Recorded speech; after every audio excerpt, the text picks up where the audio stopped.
Mad God is a 2021 multimedia project by legendary but largely unregarded VFX artist and stop-motion animator Phil Tippett, who has made quite a career for himself, having worked on several classics throughout the years such as Star Wars, Jurassic Park, and RoboCop. In 1987, he started developing Mad God as a pet project, working on it on and off for over 30 years, finally coming together in 2021 after a successful plea to Kickstarter and a stint in a psychiatric ward for Tippett, after having succumbed to a mental breakdown a year before the film's release. Mad God is a horrific, disgusting, and yet strangely beautiful stop-motion film that assaults you with grotesque imagery from start to finish. Devoid of any hope, the film wants us to wallow in the deepest pit of Phil Tippett's imagination. This is a harrowing visual experience, and not for anyone with a weak stomach or a faint heart. For anyone else, however, it is a masterpiece of stop-motion animation. It's also meticulously handcrafted and mind-bogglingly detailed that it's hard not to feel compelled, even moved, to keep watching. Any disgust becomes secondary to the sheer effort, craftsmanship, and technical artistry on display. All the gruesome visuals and menacing details cytoplasmically congeal into an aesthetic of surreal and sickening beauty. And within that abhorrence, we are reminded that brutality and decay and ugliness all have a part to play in this often cruel and duplicitous world. There's little plot to speak of in this film.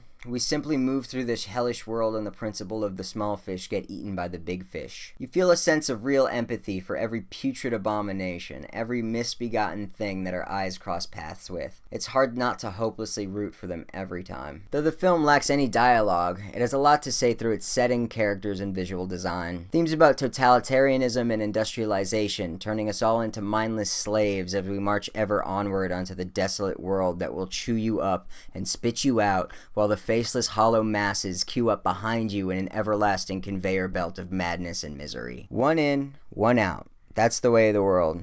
But to what end? If you have a love and appreciation for stop-motion filmmaking and an iron stomach, then this film is one that keeps on giving.